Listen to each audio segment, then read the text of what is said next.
Hello my friends and welcome, my name is Dennis and this is the latest update from Ukraine. Let's go to our military map first and also to some of the news and events that are happening in my country. Yes, I'm now in Ukraine. Let's zoom into the Olenivka. Olenivka is in the Russian-controlled territory, Donetsk Oblast. So here we have this city, and just right from it we have this some sort of prison, or you may call it jail, that is used to imprison our war soldiers. Today that place got attacked by the artillery shells, and Russia claimed that we used HIMARS to target our own war prisoners, Ukrainians. Until this hour we got the information about 53 people who lost their lives and more than 100 injured, and most of those guys are from Azov regiment. From the information we know, they were moved out from barracks to some kind of different building on this territory. I don't know what particular building that was, but they were moved 2 days ago. And we got the information from our intelligence services that Russia used Grad artillery systems to target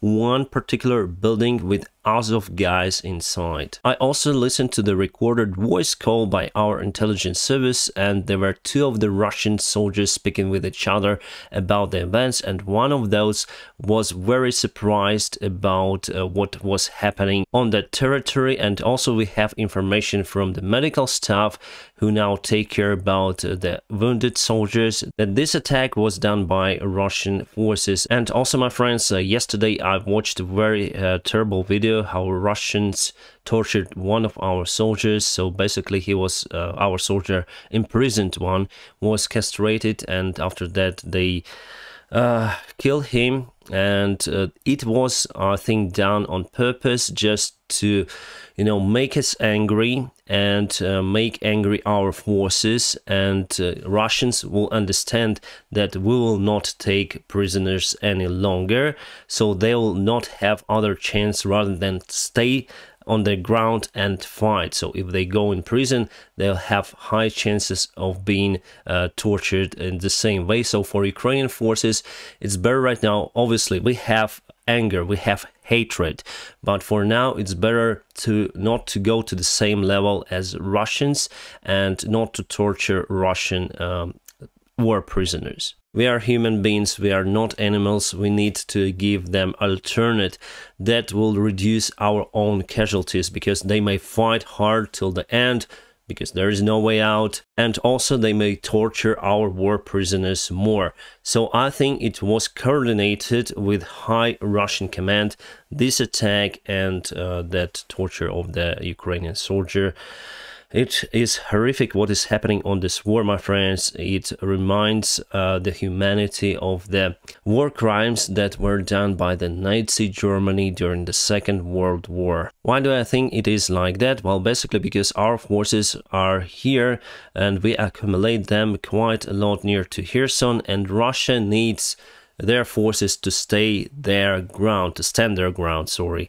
And now they sent more forces to Kherson. Actually, they were able to build some sort of the pontoon bridge near to Antonovsky Bridge that was severely damaged, but still they cannot send their tanks across the Antonovsky Bridge because it is vulnerable, because the current here is very high speed, and they use the boats to hold it while they send lorries and soldiers across the Antonovsky bridge, I would say, new pontoon bridge near to Antonovka. And also we got the information that Russians are in search of the floating devices like floating vests or maybe floating toys or mattresses.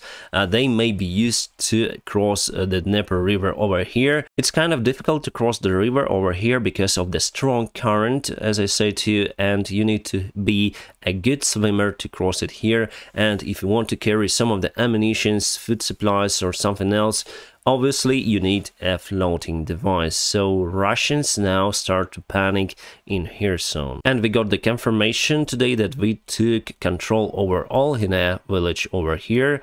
Vysokopilya is basically encircled by Ukrainian forces, even though we don't have forces over here, but we used the artillery system to cut the way for Russian army, and they have around 1,500 soldiers near to Vysokopilya, so quite a lot. And just yesterday it was here like that. So the gray part says that the fighting is ongoing for the village or the town or whatever, and today it is here we have the confirmation that it was freed yesterday. More news from the south. Today President Zelensky visited Odessa port because there was the first vessel that will deliver food from Ukraine to the third countries. Actually, it was the Turkish vessel ship. The Green Corridor already was negotiated to provide food supplies, and that is good, my friends. I hope to see more ships very soon to deliver crops and wheats and whatever from Ukraine. It is great. So here we see the president of Turkey, Recep Tayyip Erdogan,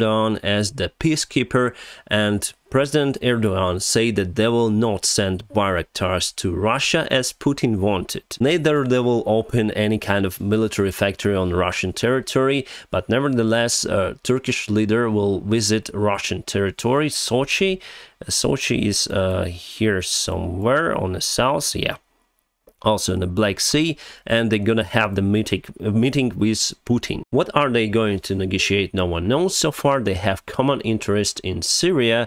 Turkey announced the military operation on the north part of Syria, and Russia is against that, obviously, because they are losing their positions over there and they are unable to throw more forces to Syria because all of their army now in Ukraine. Or there could be some kind of question between Armenia and Azerbaijan. Obviously, they have very tight relations right now, and Azerbaijan blames Russia for not acting peacefully near to Azerbaijan border. As we know, they agreed to send the peacekeepers, Russian peacekeepers, between Armenia and Azerbaijan just to stabilize the situation.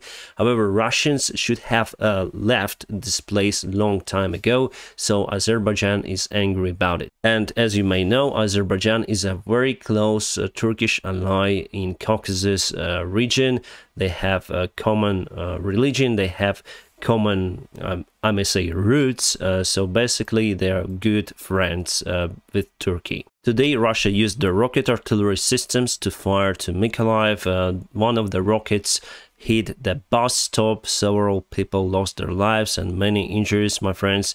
Horrible situation in Mykolaiv. Recently also other cities were under Russian attack, as Kharkiv over here. Kharkiv is under attack daily, my friends. I wonder how people still live there in the place, but it's a very big city. It used to be the capital of Ukraine a long time ago, and I like the city. I like to spend the time there. Then I had overnights, then we flown to Kharkiv many times, and actually for some time it was my base as an airline pilot for a couple of months. And yeah, very pity to see that city in this hard situation. And now let's go to the eastern part of Ukraine. Firstly, let's stop here in Izum. Recently, as I told you, Ukrainian army got this part of the territory. Well, the fighting is ongoing, I would say, and we fight very hard.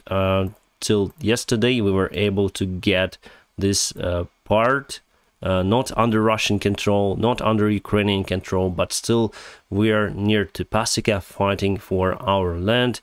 For one day that move is very hard, and for today we also moved over here near to Brashkivka and Suluhivka. Suluhivka and Brashkivka, yes, so we moved closer here. It's great, my friends.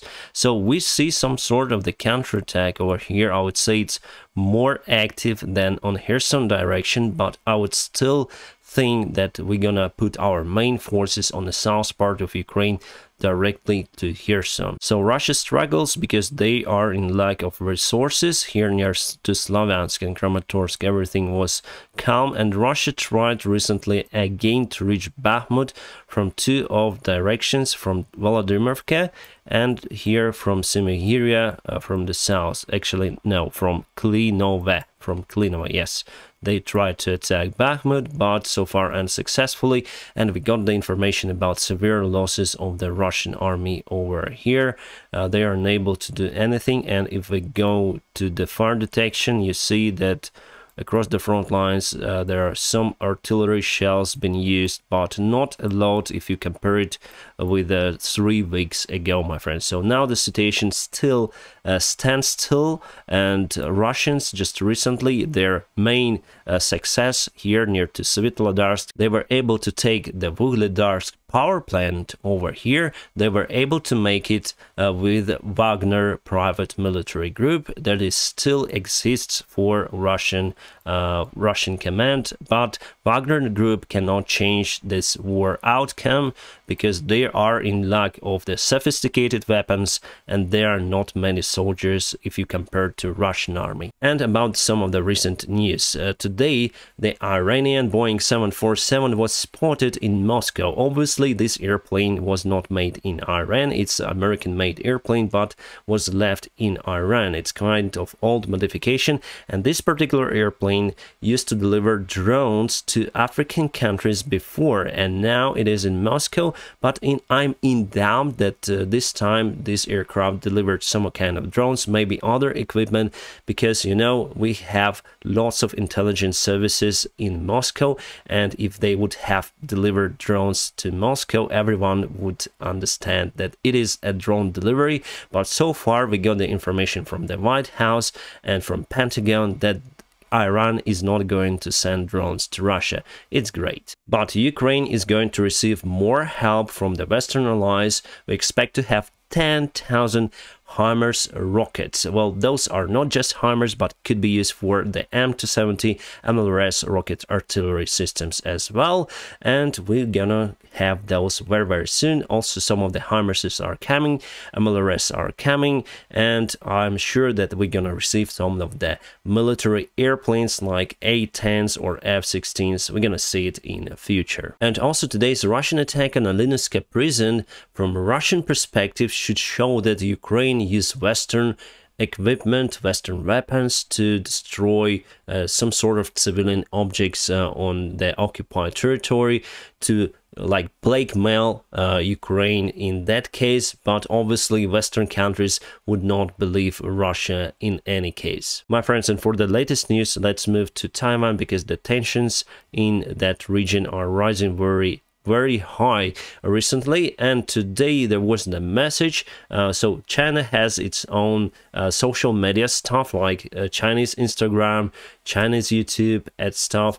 And also today there was official message from Chinese army, prepare for war. Well, what can I say? I'm out of clue what is written there because I don't know Mandarin, and if you know, please tell me in the comment section below, because we have different types of translations. First say prepare for war, and others say be always ready for war.